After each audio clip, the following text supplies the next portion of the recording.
He's John Timpane. And he's Don Rooney. And this is The Musical Innertube. Now, you may ask, why is this podcast called The Musical Innertube? And we may reply, because that's its name, of course. Now, how did this podcast get that name? Back in college, we hosted a radio show. Once, we tried to introduce a soothing musical interlude. Instead, we messed up and wound up introducing a soothing musical innertube, and the name stuck. So here we are, hundreds of years later, still talking to interesting people about their interesting lives. Difference makers who really make a difference. And today, the Musical Innertube, with great pleasure, welcomes the poet and now short story writer, Lynn Levin, to our podcast. Lynn and I know each other for many years as being part of the poetry community in Philadelphia.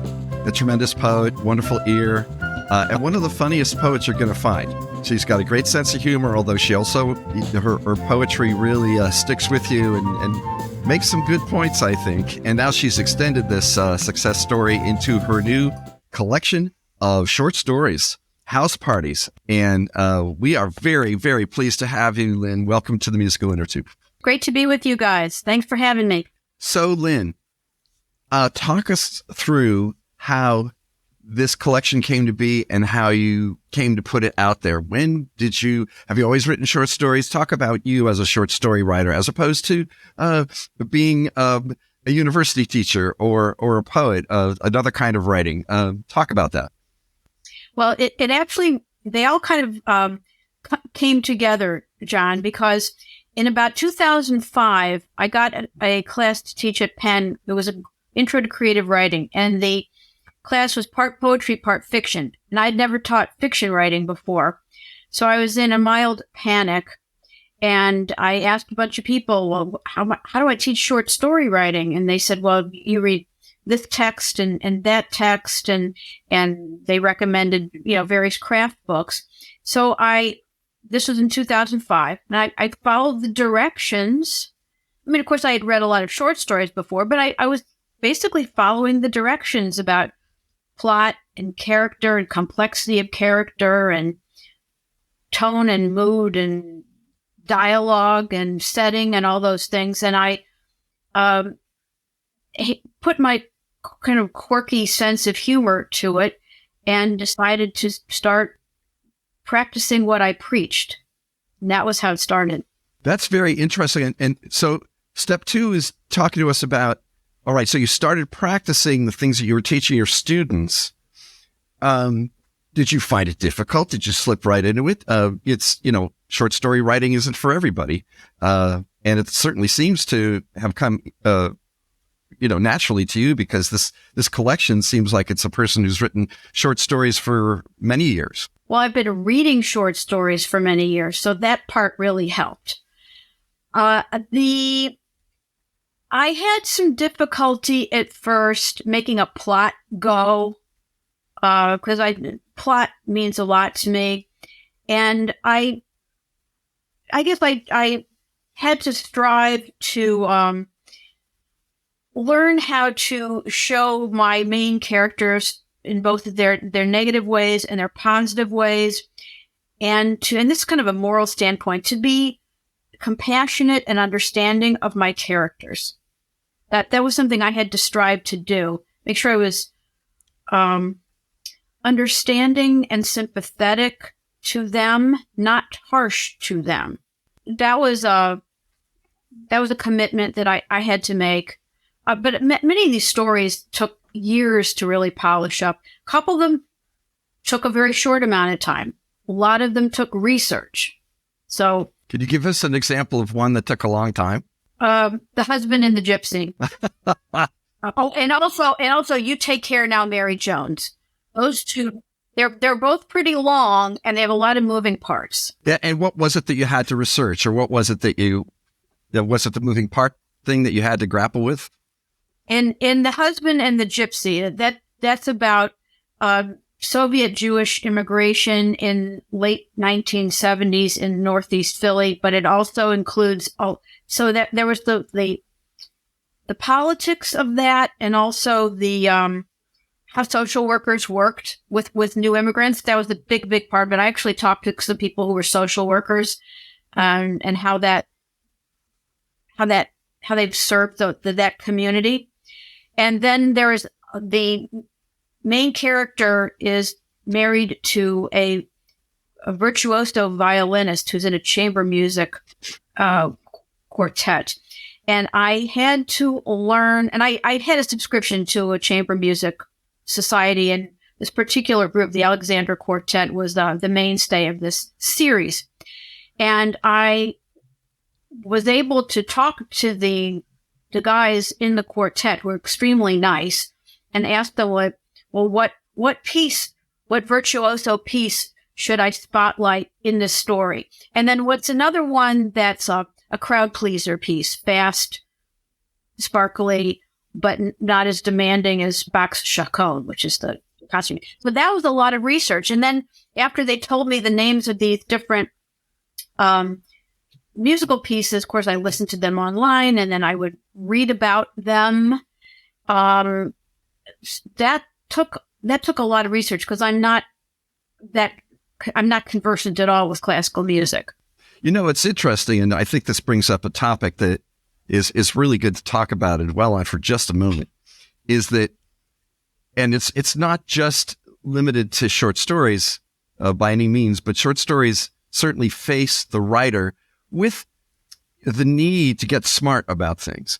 So there's a certain, we would call it reporting on the journalistic side, right? That you have to get smart fast. So you have to talk to experts. You got to crack some books. You got to look up what has been written before, because you may, I love the setting and the topic of immigration into Philly during the 1970s. It's very rich, and you make a lot of good work with it in the short story, but you actually have to immerse yourself in the topic as it comes to you, which it's not just sitting down on your butt and writing stuff that's in your head. It's more, it's actually immersing yourself and making that part of your world. John, that's so true. And people are surprised when I say I have to do research when I write a short story. They just think, like you said, you sit down and you make it all up. As I was reading your book, Lynn, I was writing new titles for it. I know it's called House Parties because that is the title of the last of the stories in the collection. But I kept thinking, no, we should call this Relationships, because every one of them has some sort of relationship between a person and either another person or the world at large. And then I started thinking, no, it could be called Slice of Life, because each individual story is like you're looking through a window, like you're going through an apartment building and looking through the window and watching this particular scenario for 10 minutes. Okay, now I'm going to move on and I'm going to look at this one, because not all of the stories are resolved and not all of them build to a climax or a conclusion. Some of it is just, this is what's happening to this person for this amount of time. So how difficult is it for you to get into the heads of these people and live that story for that amount of time? Well, it takes kind of a moral and emotional effort to get into their heads. And some of them are kind of easier because some of them are based on people I know or have heard about, or memories of, teen memories that I've kind of morphed into something different, like in Monkey Island. That was about a teenage girl who was forced by her parents to go on the class science trip to Puerto Rico. Mean Girls, girls excluding others, and then the lone serious kid who's given a rough time by her peers and then has to swim away from the aggressive monkeys. But so some of these are based on people I know, stories I know, a little bit of me, of course, and in some of those, there's a little bit of me in Monkey Island for sure. And so it's a combination, but there were some places where I really had to think a lot more deeply to get into the heads of some people.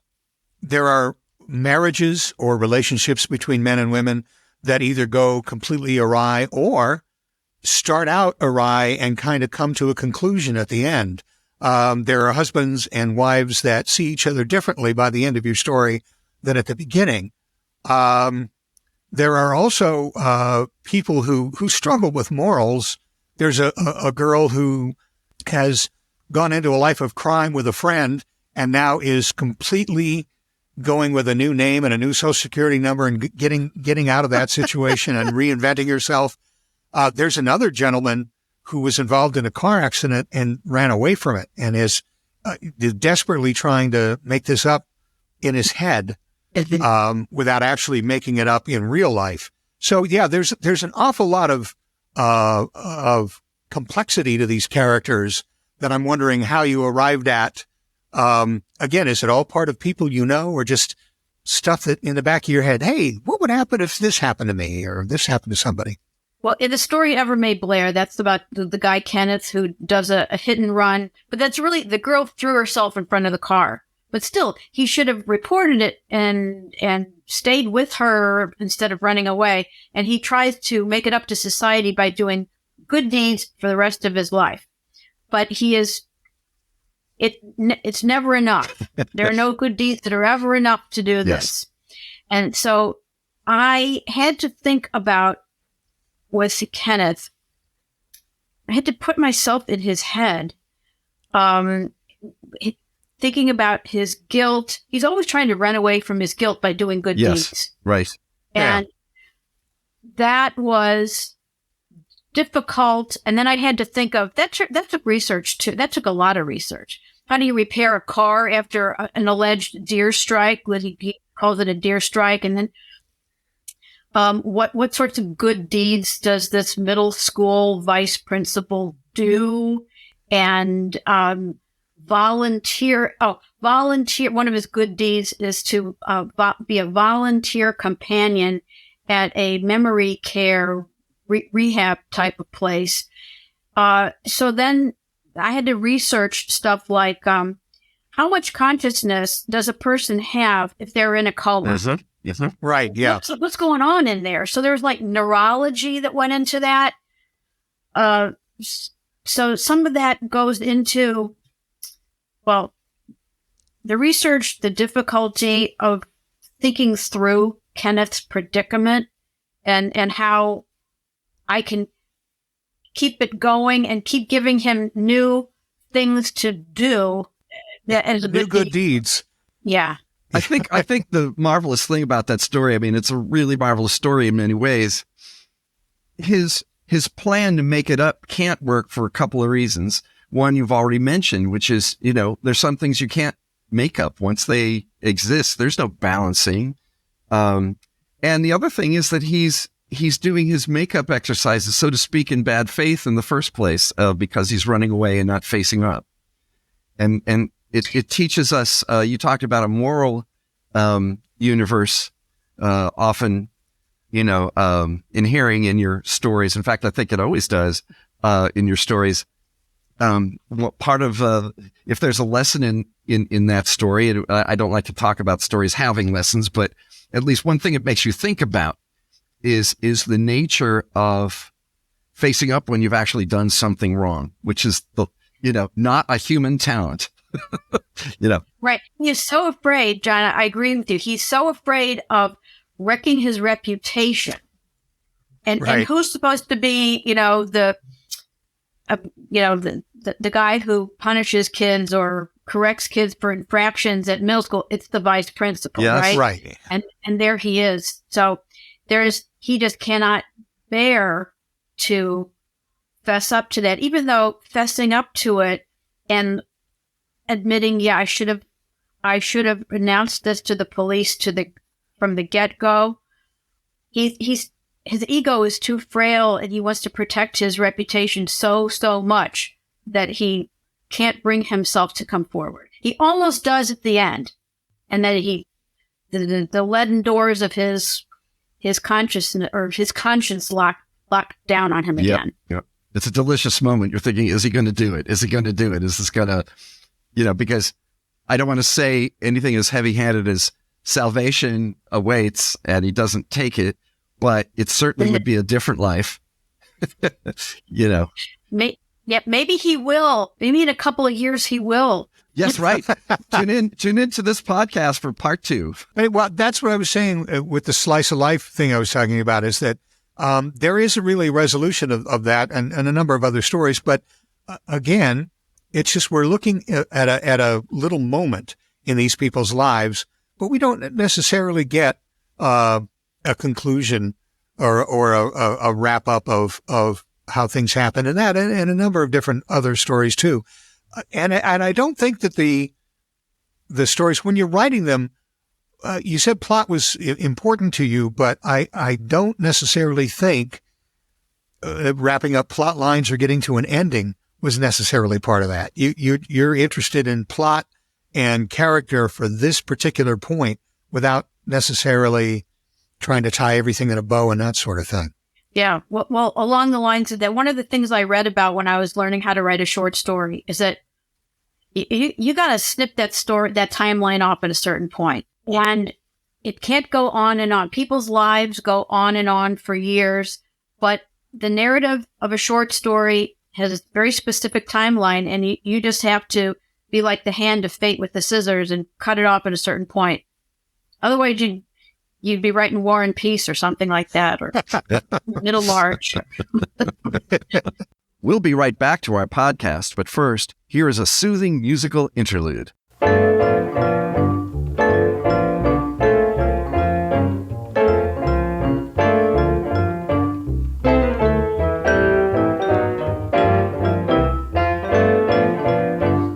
Lynn Levin is a widely published poet and essayist, and now she's a short story writer, with her first collection, House Parties, just out with Spite and Dival Press. Lynn's wonderful poetry collections include The Minor Virtues, Miss Plastique, a collection of prompts for poets called Poems for the Writing, and a collection of translations, Birds on the Kiswar Tree, Spanish poetry by O.D. Gonzalez.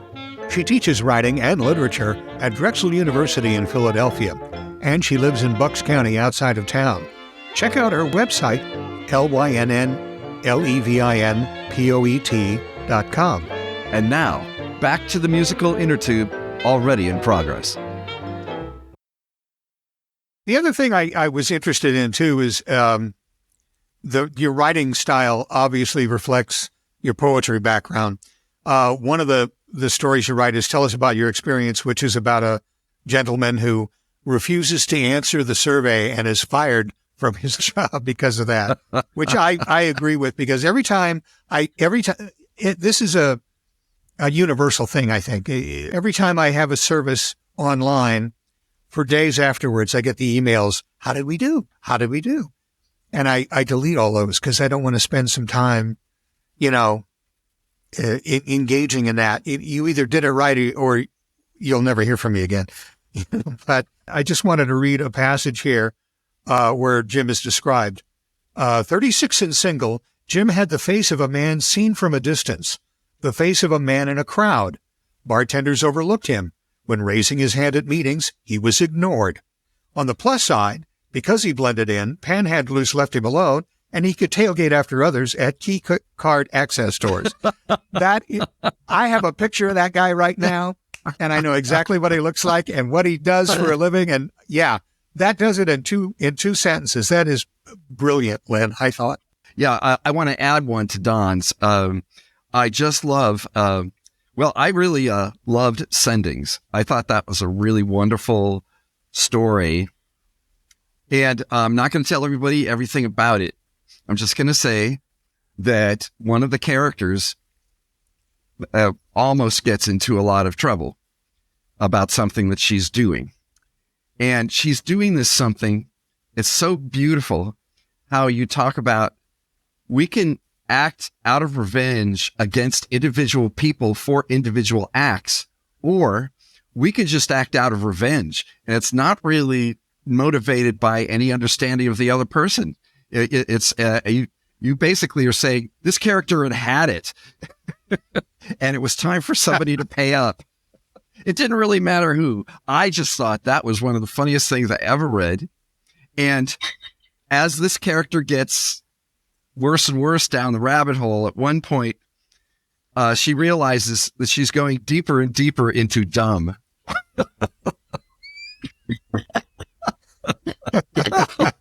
Oh, gosh.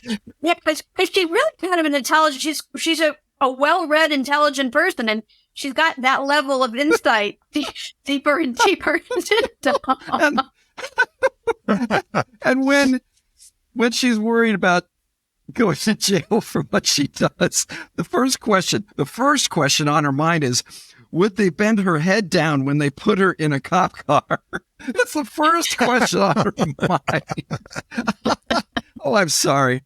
Oh my God. I mean, I was laughing the whole time, but it's actually sort of a serious story. You could also see it as a rather sad story. You know, it certainly is not a pan of praise to, you know, stay-at-home freelancers, said John, the stay-at-home freelancer. But I too was a stay-at-home freelancer. Hey, it's an honorable profession, right, Don? Yeah. And I think we're all in it now, thanks to right. That's why we're doing this thanks podcast. to very starting with the pandemic and working our way down. Oh. No, it's great. So, and Don's right about the poetic touches. You know, you find images that explode, you know, they're really nicely packaged, but they're also piquant. They bring a smile. I read this collection with a smile on my face, even though I also had that thing in my stomach always going, Anyway, go ahead, Don. Yeah. Well, that thing, John, can be taken care of with Pepto-Bismol. Okay. But as far as Lynn, did writing poetry help you in writing the short stories, in the sense that, as John has mentioned, writing poetry is very concise, get the imagery right, get to the point. Is that sort of the same sort of writing that you bring to short stories? Very much so. I aimed at creating interesting metaphors and similes, and also sentence rhythms meant a lot to me, and varying my sentences and like I said, sentence rhythms. And that's something I got from poetry, so that the imagery, I mean, sometimes it's figurative language, sometimes it's just descriptive language. Very much something that I practiced in poetry, and then the sentence rhythms. I mean, obviously, most of the poetry that you see is short. It doesn't have to be, but it's true that something about what poetry is up to leads us to present, you know, sort of explosive IEDs of language that lead you to a moment of understanding or emotion. And so it's not about discursive storytelling as much as it is getting you to feel these things in this moment, this complex, as Don was saying, complex of complicated emotions all at once. It's almost like searching for an epiphany, which can only happen in a burst, right? It's not going to happen over 500 pages. And I think that's one of the things, again, that Don was mentioning is you do have stories that tell a story discursively, and then you have more of the Joycean kind of story of something that just happens. Well, thank you. I mean, I strive for kind of surprising moments and epiphanies as well. Sometimes they're just given to you by God or neurology or something. But in my poetry, I try to find the surprising insight. And I'm glad that you can see this in my stories. I wasn't always aware of that, I guess. I think you're seeing some things that maybe that I can't call to mind at the moment, but thank you for seeing them. Most of us don't know what we're doing. And it only is when somebody else says something, or, you know, walking down the street 40 years later and we suddenly realize, oh, that's what was going on there. You know, it's tough to talk about. It's almost like, it's not that we're dissociated. It might be the reverse, that we're completely immersed. There are, obviously in the stories, there are some women who are the protagonists, and you said that that's part of you, either something that you've gone through or something that you were thinking of. But when it comes to the men, like, for example, the story about the man who is the assistant principal, or the several husbands that pop up in these stories, some of whom are very good and some of whom are not so good. How difficult is it to balance out the sexes? I know that there are some people who can't write adequately for women or men, I guess because they just can't put themselves in those shoes. But that doesn't seem to be a problem with you. Is that true? I think that men's feelings and women's feelings, there's a lot of things that upset a woman would also upset a man. And showing compassion, showing the weaknesses of some of these male characters and the weaknesses of some of the female characters. It's just a matter of, putting myself in their heads and thinking, like, what would Kenneth think next? He's the guy who did the hit and run and is trying to do the good deeds. What would he think next? Or this guy, Norby, there's a story called The Dirty Martini, and this character, Norby, gets led down a bad path by his bad influence friend. And, he thinks it's really fun and games at first, and then he gets sort of like Betsy Bates, deeper and deeper into dumb. Yeah. He allows himself to be, and then one bad thing after another happens to him, but he meditates about it. I think that I can let my male characters meditate deeply about things, and just the same as I can let my female characters meditate deeply about things. And sometimes when they're doing it, they're cooking up a real sockdologer of a mistake. When you think long and hard about something, often you're really going to do something terrible or wrong or mistaken. I mean, it doesn't guarantee success is all I mean, being meditative. Yeah, right. Also, that in the Dirty Martini story, the guy that is the freewheeling, cigar smoking, devil, if you will, that leads the husband down the wrong path. There's a point right to the end of the story, maybe 2 paragraphs, where it's reflected on him that he probably doesn't have much behind him either. So that's an interesting thing to throw that in, because he could stay the devil all the way through and then just pop out. Similarly with the woman who's trying to change her identity, her boyfriend is rich and kind of doing these crimes on a thrill. And then when he realizes that it's getting a little real, he packs up and goes too. So, there are character studies done in just a couple of paragraphs or a few sentences of these peripheral characters that kind of bring them farther into the story as well. Well, thank you for seeing that.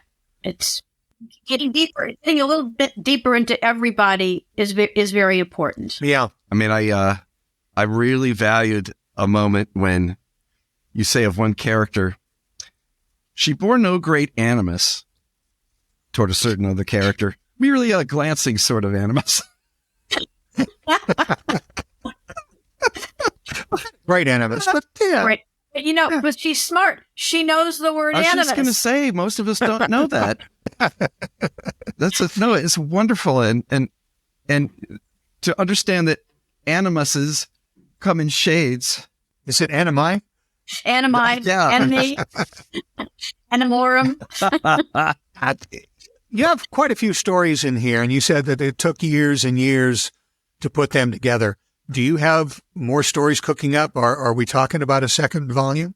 Yeah, I do. I have a big file over here filled with little scraps of paper with places that I might want to take the characters in house parties. That's the title story. There are a lot of characters in that story.